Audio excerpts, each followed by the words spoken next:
Om Namo Bhagavate Vasudevaya.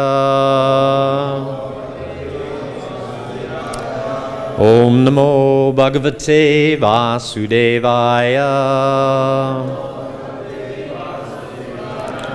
Om Namo Bhagavate Vasudevaya. Narayanam Namaskritya Narang Chaiva Narottamam Deving Saraswatim Vyasam Tato Jayam Udirayet. Before reciting the Srimad Bhagavatam, let me offer my respectful obeisances unto the personality of Godhead Narayan, unto Nara Narayan Rishi, the supremmost human being, unto Mother Saraswati, the goddess of learning, unto Srila Vyasadeva, the author, and unto all the assembled Vaishnavas here today. We are reading from the 9th canto, chapter 18, entitled King Yayati Regains His Youth. And we are doing today text numbers 24 and 25. There's no purport for 24, so I'll just read it over.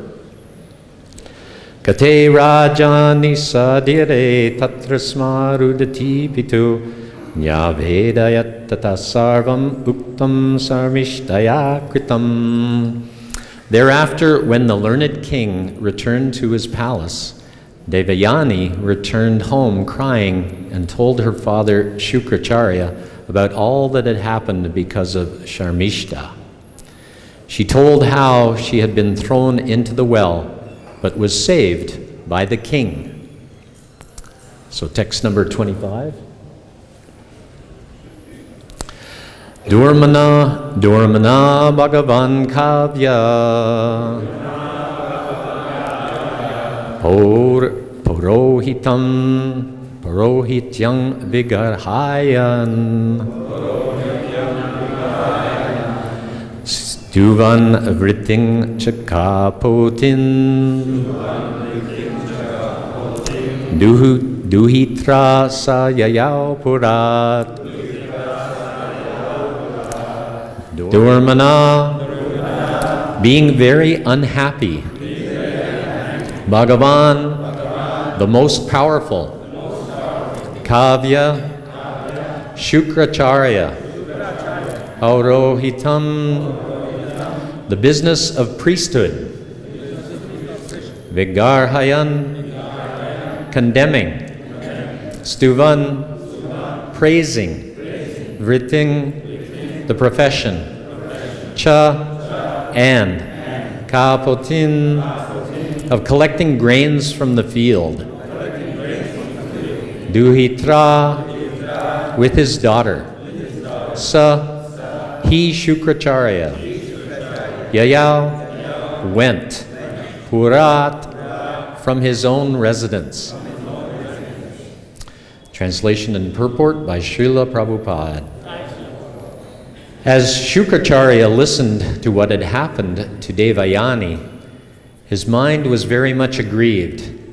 Condemning the profession of priesthood and praising the profession of Unchavriti, collecting grains from the fields, he left home with his daughter. Please repeat. As Shukracharya listened to what had happened to Devayani, his mind was very much aggrieved. Condemning the profession of priesthood and praising the profession of Unchavriti, collecting grains from the fields, he left home with his daughter. Purport. When a Brahmana adopts the profession of kapota, or pigeon, he lives by collecting grains from the field. This is called Unchavriti. A Brahmana who takes to this Unchavriti profession is called first class because he depends completely on the mercy of the Supreme Personality of Godhead. and does not beg from anyone.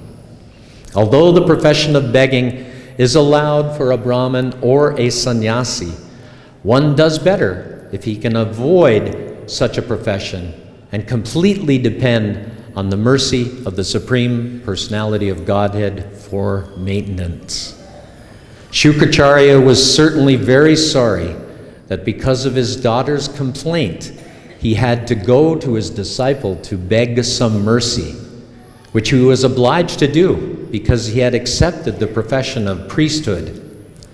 In his heart, Shukracharya did not like his profession, but since he had accepted it, he was obliged to go unwillingly to his disciple to settle the grievance submitted by his daughter.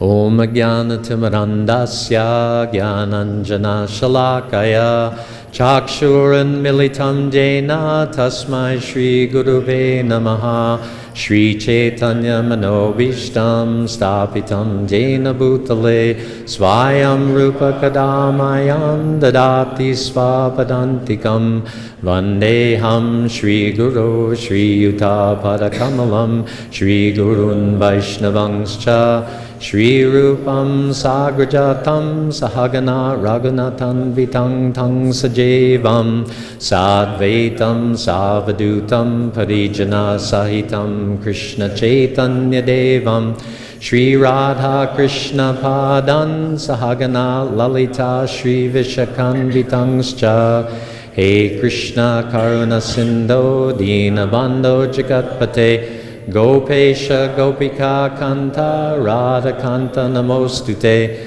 Tapta Kanchana Gaurangi Radhe Vrindavanishvari Vrishabhanu Sute Devi Pranamami Hari Priye Vanchakalpa Tarubhyascha Kripa Sindhubhyevacha Patitanam Pavanebhyo Vaishnavebhyo Namo Namaha Jai Shri Krishna Chaitanya Prabhu Nityananda Shri Advaita Gadadhar Shri Vasadi Gaur Bhaktavrinda Hare Krishna Krishna Krishna Hare Hare Hare Rama Rama Rama Hare Hare. Translation again. As Shukracharya listened to what had happened to Devayani, his mind was very much aggrieved. Condemning the profession of priesthood and praising the profession of Unchavritti, collecting grains from the fields, he left home with his daughter.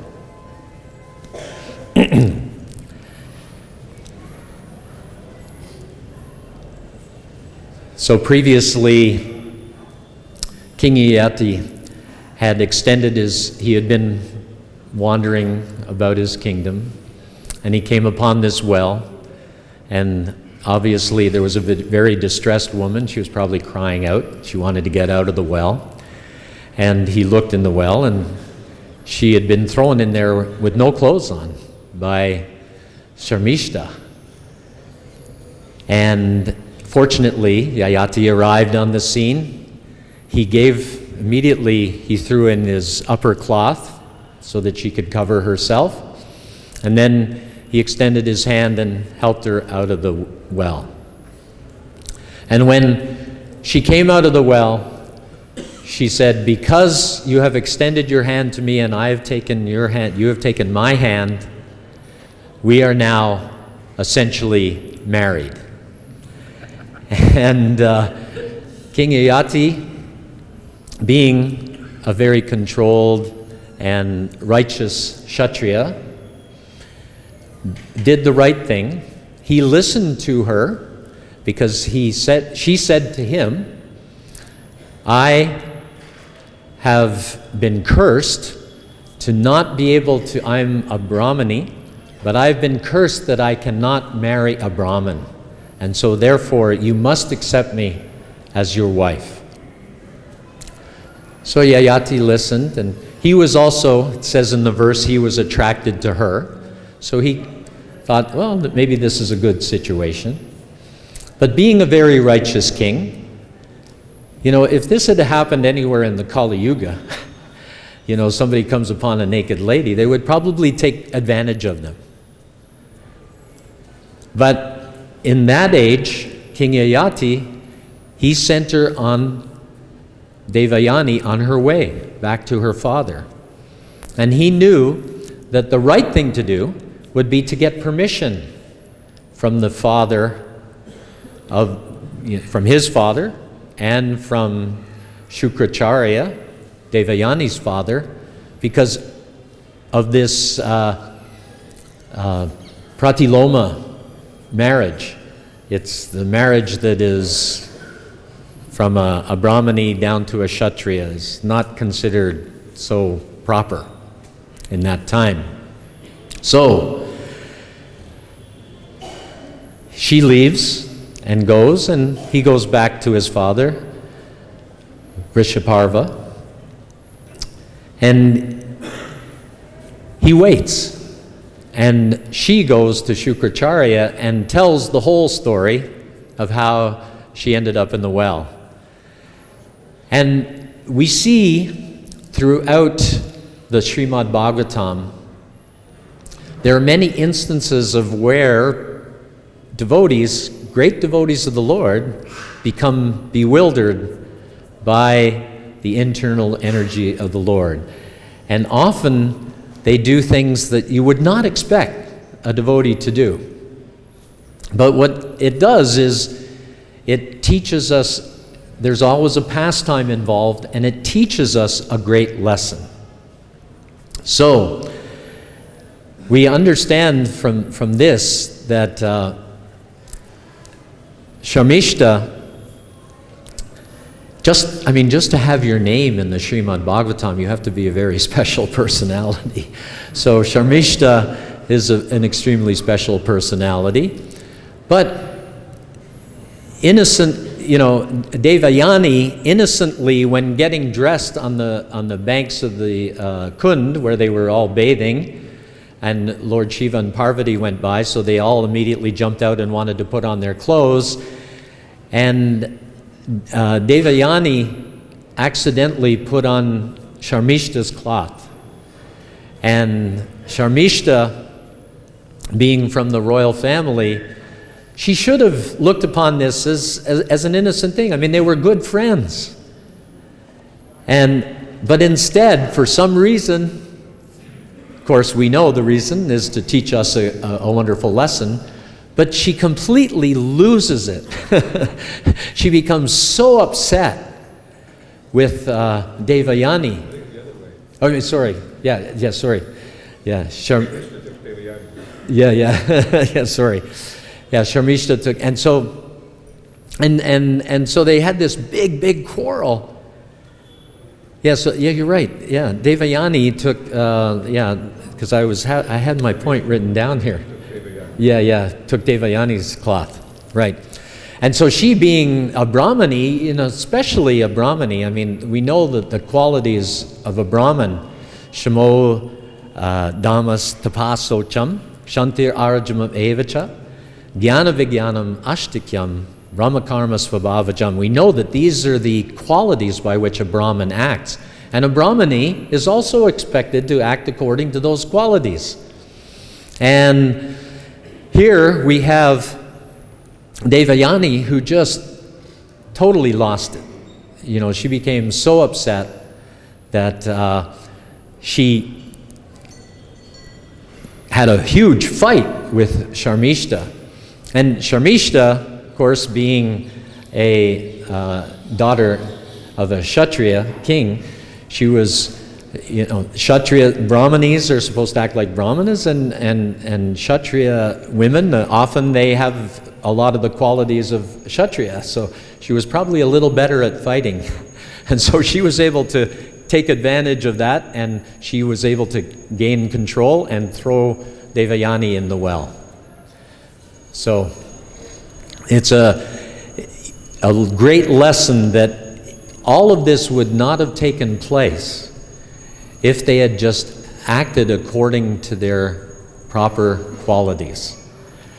And because also the Kshatriyas are supposed to respect the Brahmanas, because the Brahmanas are the ones that are guiding society back to ultimately spiritual realization and back to Godhead.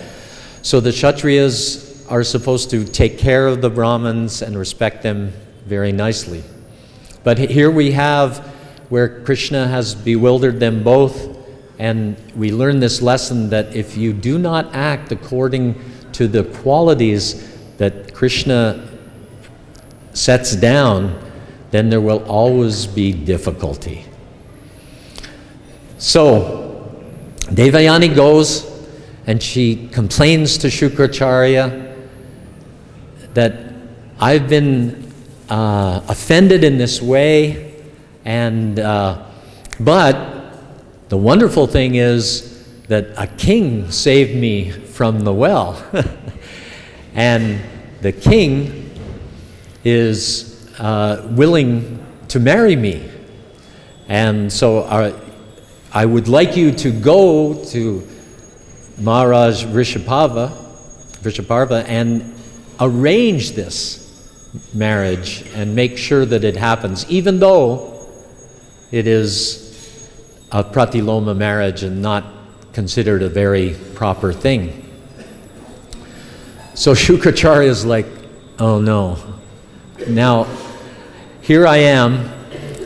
Because I have accepted being the priest for King Vrishabharva, and he's actually my disciple. But now, because of the curse on Devayani that she couldn't marry a Brahmana, he has to go and beg from his disciple, please allow my daughter to marry Yayati. And that puts him in a not so nice position. The spiritual master should never be begging from the disciple. It's always the other way around. The disciple should be begging from the spiritual master. And tadvidi pranipatena pariprashnena sevaya upadekshanti te jnanam jnaninas tattvadarshina. Just try to learn the truth by approaching a spiritual master, inquire from him submissively, and render service unto him. The self-realized souls can impart knowledge unto you because they have seen the truth. So Shukracharya is supposed to be the one getting the service, but now he has to go and ask Vrishabharva to serve him and to serve his daughter. So he's thinking, I would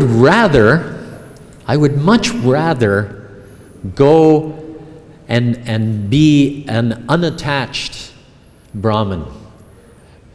So it's described here that in the translation of the verse that this is unchavritti, collecting grains from the field, and in the purport, Srila Prabhupada says it is like a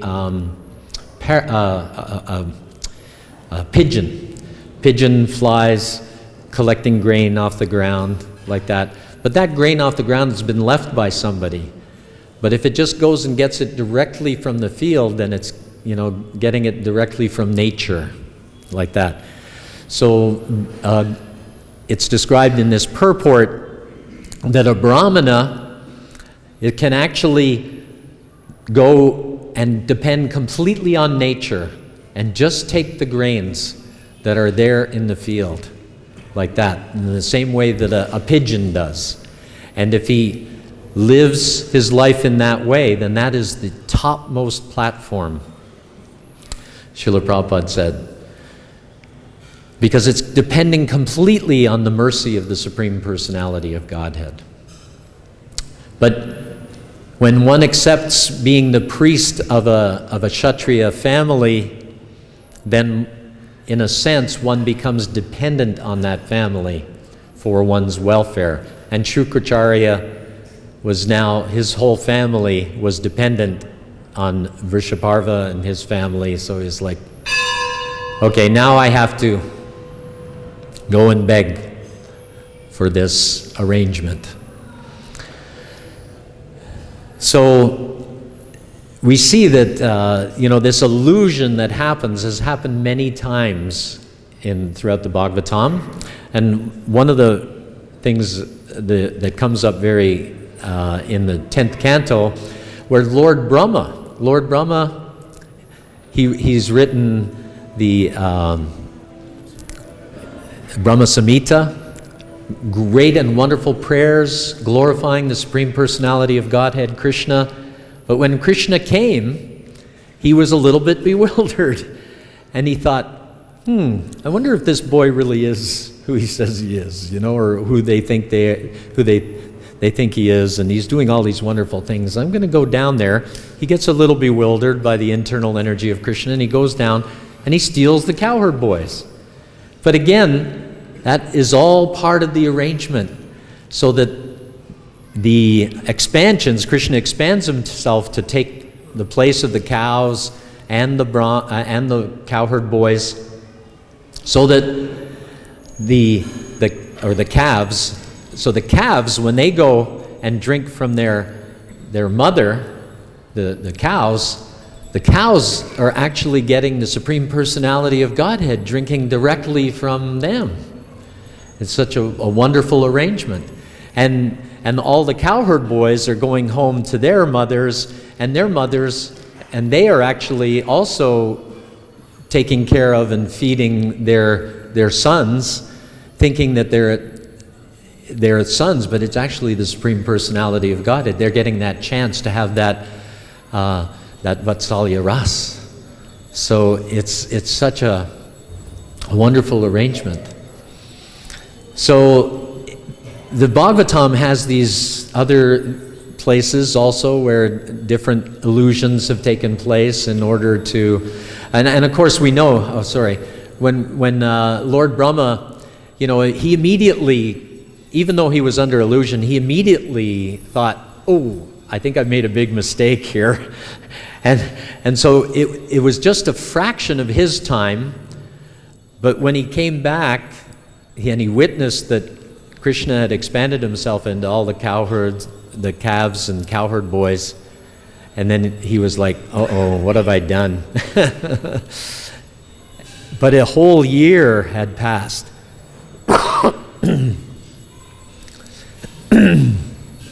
So this whole year had passed, and we understand that then Lord Brahma thought, I've made a big mistake, and he offers so many wonderful prayers. In the Krishna book, we have the prayers by Lord Brahma to Krishna after stealing the cowherd boys. And it's such a wonderful prayer that Lord Brahma offers to Krishna. So Krishna arranges that these illusions take place. And then we have the case of Bharat Maharaj when he becomes attached to the deer, and the deer is jumping across the river, and he saves it, and the little deer falls in the river, and he saves it. And then he becomes very much attached to the deer over time. And then even the deer is in distress. He goes to save the deer, and he dies, but he's thinking of the deer, so he gets the body of a deer. But this is to also teach us that we should not become attached on that material platform. Of course, it's not totally material because it is a pastime of the Bhagavatam, but it's that lesson is there, that these material attachments can bring one into a not so comfortable position. But of course, Bharat Maharaj, being a great devotee, gets the body of a deer, and he's actually still has some of the awareness, and so he goes and he's associating with the sages in the forest, and he's taking their remnants and everything, and then he goes on and eventually, goes through another existence and comes back to being a great devotee. But these illusions that take place are there for our benefit. So we need to understand these things in the right light. And if we understand these things in the right light, then we can get our proper lesson from them and go back home, back to Godhead from these lessons. Now, the other day, Bhakti-Vigyan Maharaj was talking about how worshiping devotees frees one from lust. And he talked about how in the material world, People see each other as objects of sense gratification. And they just think, what can I get from you? What can I get from you? What can I get from you? And everybody's thinking that towards each other. And even when they so-called fall in love, they are really just thinking, I'm now going to get somebody who's going to make me happy for the rest of my life. They're not thinking, I'm going to actually serve somebody for the rest of my life. But the Bhakti-Vigyan Maharaj talked about how if we worship devotees, then we are always giving to devotees. And if every devotee is worshiping every other devotee, then it just becomes a constant circle of love. Dadati pratigurnati guyam akyati prichati. So that giving, constantly giving and receiving from the devotees is a circle of love that is true love. And that love is what takes place in the spiritual world. In the spiritual world, nobody is looking at somebody else thinking, what are you going to give me? It's like, what am I going to give you to help you serve Krishna? And that is the way we should look at every devotee. Trinadapi sunichena taroriva sahishnana amanina manadena kirtaniya sadahari. We should really be thinking, I am the lowest of the low, and I've got to help every other devotee in their service. How can I help you? How can I help you, in your service? Somehow or other, I'm up here today, and hopefully I'm helping you in your service. But that is the emotion that we have to have. We have to be thinking, how can I help you in your service? And in this way, we constantly move forward in devotional service. And advancing in devotional service is not like it is in the material world. In the material world, when somebody advances in a company, what happens? He's been working with everybody else, and all of a sudden, whoop, he's above everybody else, and he starts ordering everybody else what to do. And, that may be, in the devotional sense, one actually, as they become higher in devotional service, they should be thinking, I don't want to order people what to do. I want to help them in their service. So even if somebody ends up in a management position in Krishna consciousness, one should be thinking, I am giving these devotees their service so that they can advance in devotional service. And if we're treating it in that loving way, and we're thinking about, and we really have true love for all the devotees around us, they will sense that. And then they will actually be able to take that service and do it very nicely, because doing it nicely then becomes a giving back to the person who gave them the service. And so that whole loving arrangement starts to really manifest, and then the temples can function nicely, because everybody is giving service and taking service, like that. And also, he touched a little bit, and because we're dealing here with King Yayati, who ends up marrying Devayani, it has a lot to do with the Grihastha ashram. And so forgive me, all those in the renounced order who are here. But I'm going to speak a little bit about the Grihastha ashram, because there was a lot of interest in it the other day. And I believe that it's an extremely important thing, because in the Varnashram system, the Grihasthas are really the source of the wealth of the other three ashrams. So the sannyasis, the vanaprasthas, and the brahmacharis, they all depend upon the grihasthas, because the grihasthas are the only ones who are actually, and many of them are engaged in some mercantile work, and they're making some money, or they are taking care of the cows, and they're generating wealth from the cows, like that. Not that we should look upon cows as generating wealth, but naturally when you look after the cows, the wealth comes. So that the wealth comes for society when society looks after the cows. like that. And it is the role of the grihastas and as vaishyas to do that service. And really, so the grihasta ashram is an extremely important ashram. And really the grihasta ashram, they are like the parents of all the brahmacharis.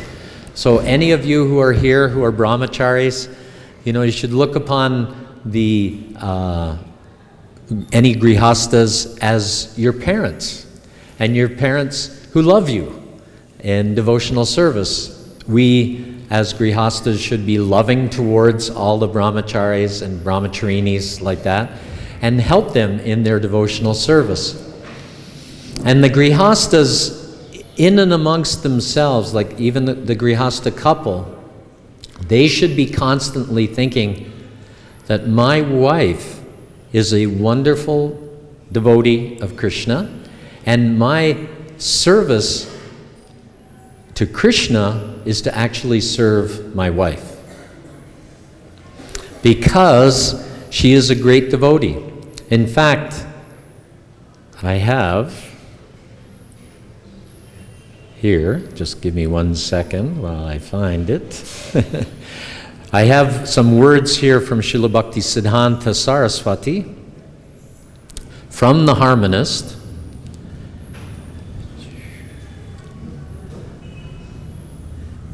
And there we go. I had to put it in the right mode here. Okay, so here we go. Srila Bhaktisiddhanta Saraswati Prabhupada wrote in an article, Relation Between the Sexes in the Harmonist. The cardinal principle of Grihastha Ashram is that no one may be the owner of any property or service of another. Everyone is only a servant whose activities are ever in the service of the Lord. Similarly, the sole object of everyone's service as the only master, only friend, only son, and only consort is Krishna. Marrying and giving in marriage do not give rise to any rights of a master, either to the husband or to the wife. Men and women are joined in wedlock for the purpose of serving each other in the performance of the joint service of Krishna. The wife is not an object of enjoyment of the husband, nor vice versa. They do not marry for gratifying their sexual appetites. They marry for pleasing the Lord, not for pleasing themselves. They choose for their partners only such persons who serve God better than themselves.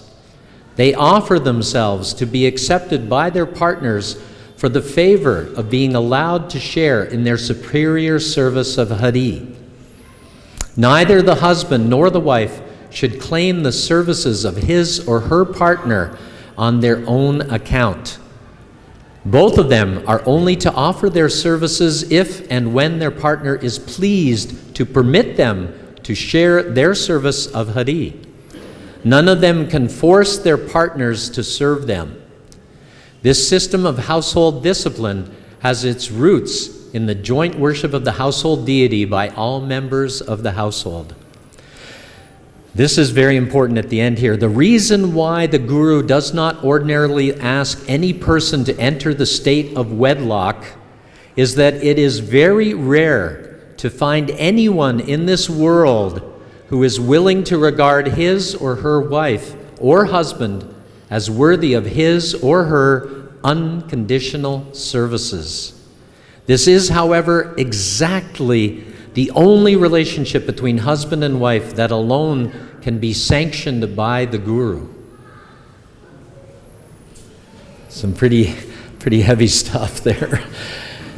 So really, that unconditional service of husband to wife and wife to husband is the only relationship that can be sanctioned by the Guru. So if in one's marriage one is not serving your spouse wholly, like completely, unconditionally, if one is not doing that, then one's marriage is not sanctioned by the Guru. That's what it says. So we really have to work on that. That's the only way that we can be happy in the Grihastha ashram. It's funny, I was sitting in the airport in Kolkata, and there was a big billboard, and it was a billboard for some condominiums, and it had a picture of this guy sitting on a grass thing, and it said 2 balconies down below. Like, I guess in India, having 2 balconies is a big deal. and he was kind of levitating above the ground, and it said, Shanti guaranteed. And I was thinking, oh boy, there is no guarantee of Shanti in the material world. You know, the only thing that guarantees Shanti is, you know, nasti buddhira yuktasya nacha yuktasya bhavana nacha bhavayata shantir ashantasya kutasukam. Without happiness, you know, without peace, there is no happiness, and without happiness there can be no Shanti, like that. So, you know, they've got this idea that having some big house or some material arrangement is going to bring Shanti, but it's not. What is going to bring Shanti is a proper Krishna conscious marriage, as given by Bhaktisiddhanta Saraswati, where you are trying to wholly surrender to the service of your wife, and your wife is wholly surrendering to your service. And that will make everyone happy and satisfied in Krishna consciousness. And that is really, you know, Devayani, she was so upset with Sharmishta that she goes, and when, you know, I'll just go on a little bit and talk about what comes up next. She actually tells her father, I want you to ask Vrishaparva to make sure that Sharmishta and all her friends end up being my maidservants. You know, that's how vindictive she was. You know, she hurt me, so I want her to now be my maidservant. Of course, that turned out to backfire on her, as we'll see later. But it's again another thing, you know, where she's thinking some material arrangement will make me happy, but it always ends up backfiring. And that's what happens in this case. And we'll see that in the coming week or two in the Bhagavatam. So I think I'll stop there. Are there any questions or comments?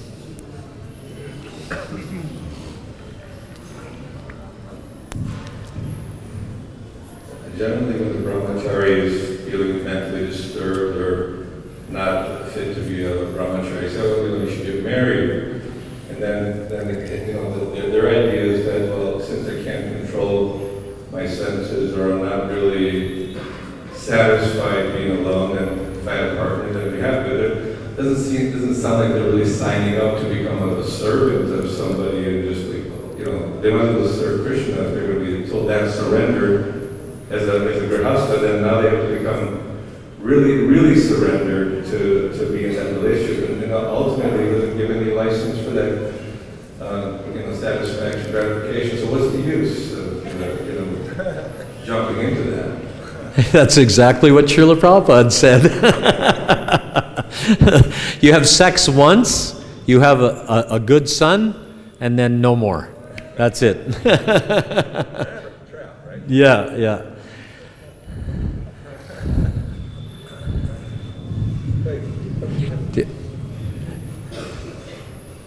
Prabhuji, please permit me to list two important points regarding this verse.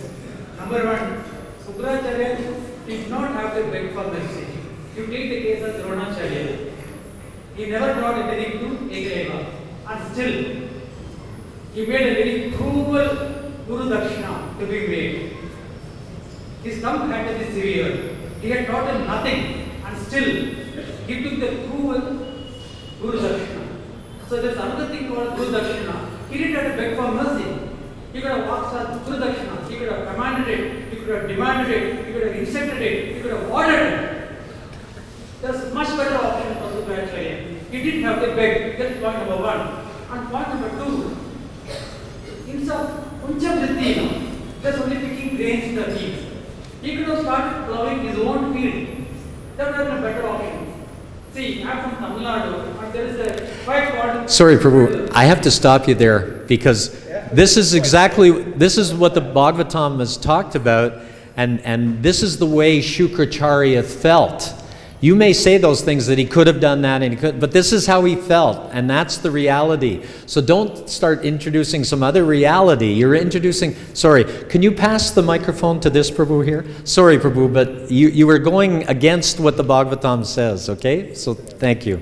Hare Krishna. Hare Krishna, thank you so much.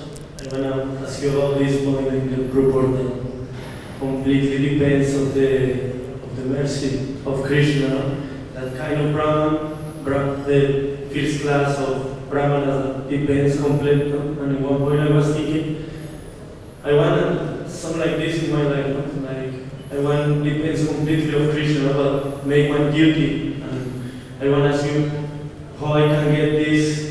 It completely depends on how I can feel that I can take this mercy, or I don't know how to say in English, but how I be qualified for get this mercy, because sometimes I say yes, it's for the devotees, but why can get this complete? I don't speak so much English, but I don't know if you understand the point. I think I understand. So how is it that you can depend completely on the mercy of Krishna? Is that right? How can? Oh yeah. ¿Cómo uno puede estar seguro de que uno va a obtener esa misericordia de Krishna? ¿Qué tipo de cosas uno debe hacer para tener esa plena seguridad de que yo dependo de Krishna en mi servicio, pero yo voy a obtener esa misericordia? Gracias, Mohammed.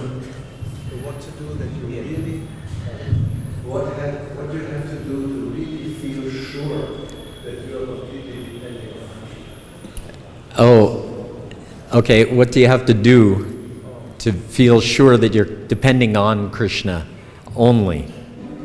Well,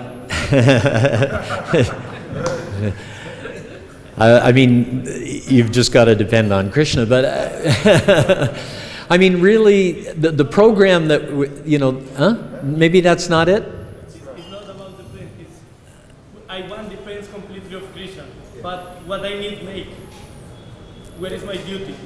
Krishna is sending for, but what I need make, like devotee. Oh, what is your service? Like, what do you need to do for Krishna? Because I know Krishna sent, but and in my position, what I can make. Yeah. What service can you do for Krishna? Well, when one has the spiritual master, and all the spiritual masters in ISKCON are. Srila Prabhupada is our Param Shiksha Guru, right?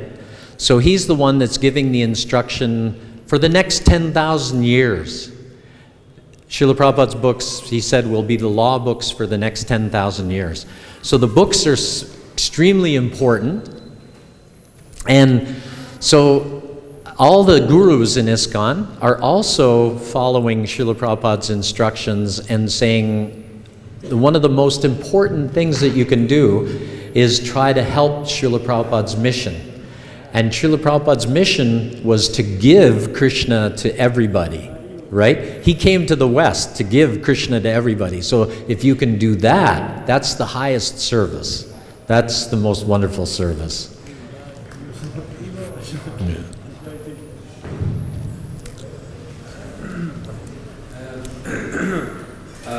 Two questions. I'll just ask one and is there any proper circumstance for a woman does not have to marry? Any proper circumstance where a woman does not have to marry? Always need a spouse. Interesting. There's Vedically speaking, in the Vedic times, almost every woman would become married, unless they were, although in one sense, like here, you know, Sharmishta and all her friends end up becoming maidservants of Devayani, but in essence, it actually describes later on as well that they're also sort of married to Yayati as well, right? So in a sense, they're all married, but they don't necessarily, you know, have close relationships with Yayati. But some of them do, maybe, and some of them don't. But they all, so, and Prabhupada explains that at that time there were many more women than men because of the battles that would take place, right, exactly, the battles that would take place, and, you know, the men would die off like that.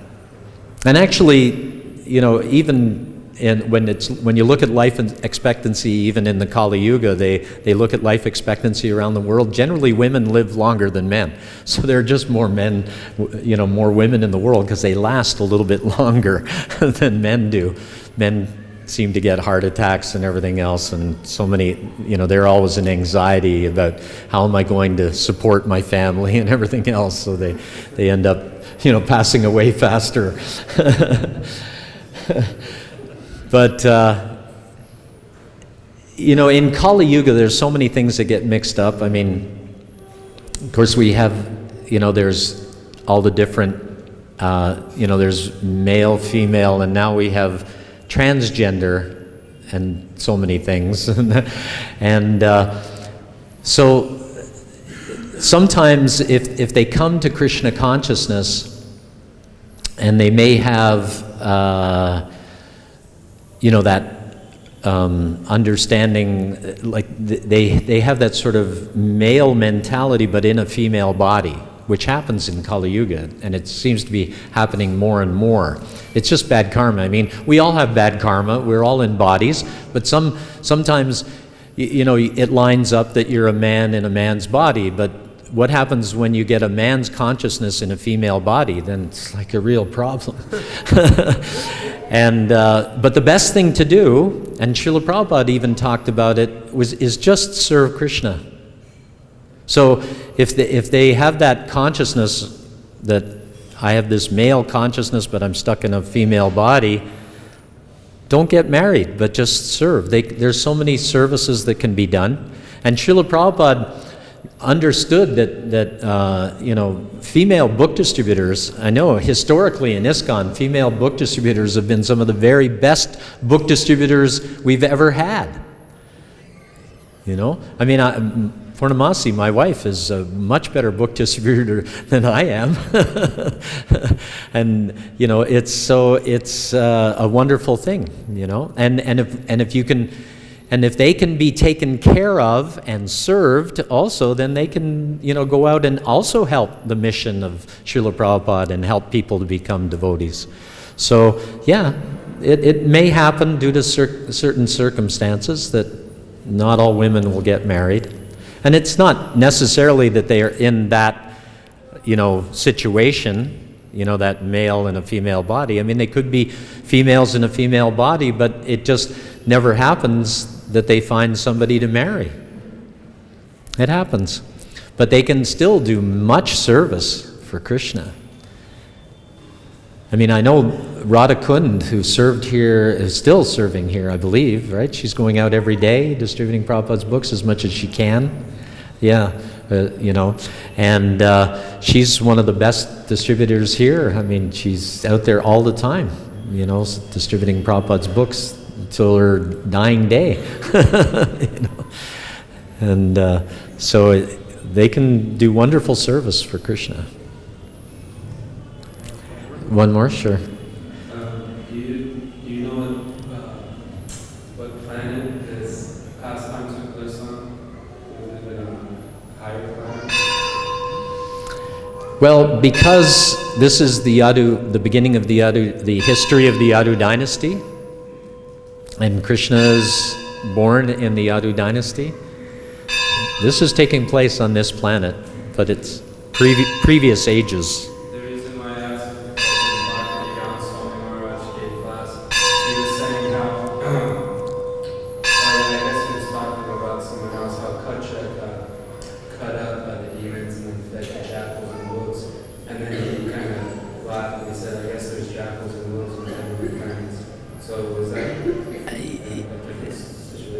Yeah, I don't know.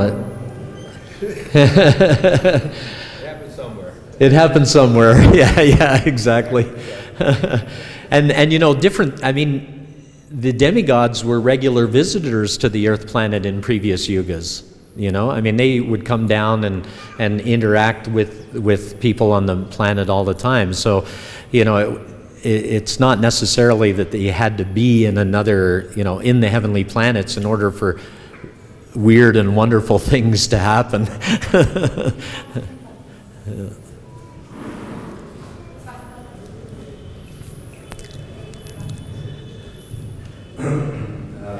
You told about this spiritual circle of love.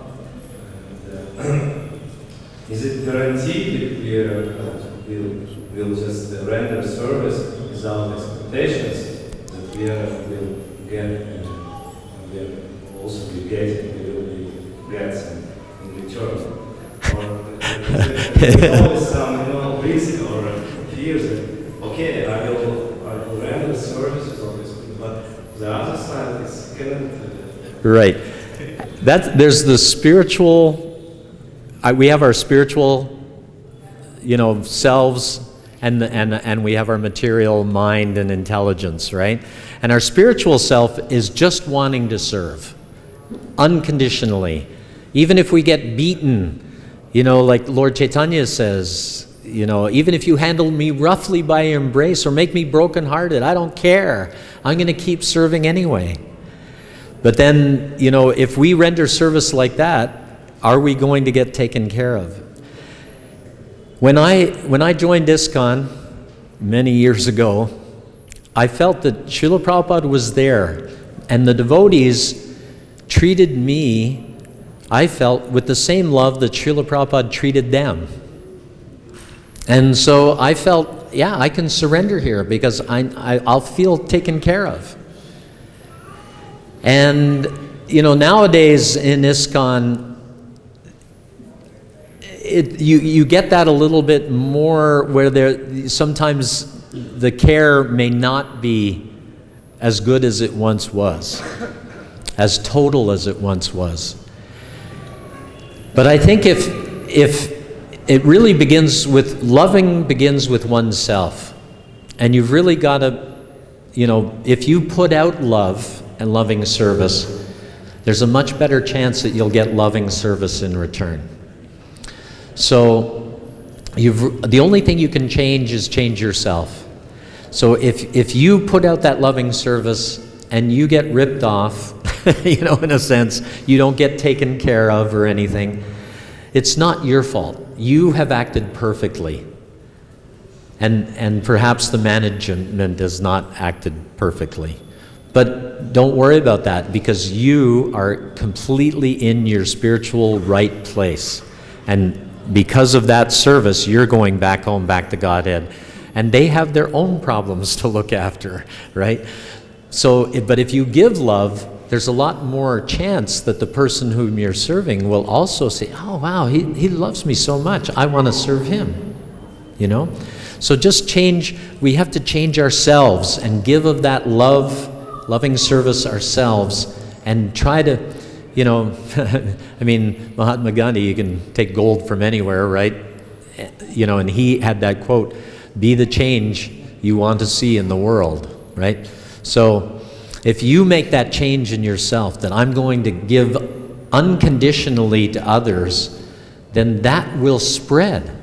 It will automatically spread. And just keep doing it. No matter how many times you get beaten down, no matter how many times it doesn't work out for you, just keep doing it, and the world will eventually change.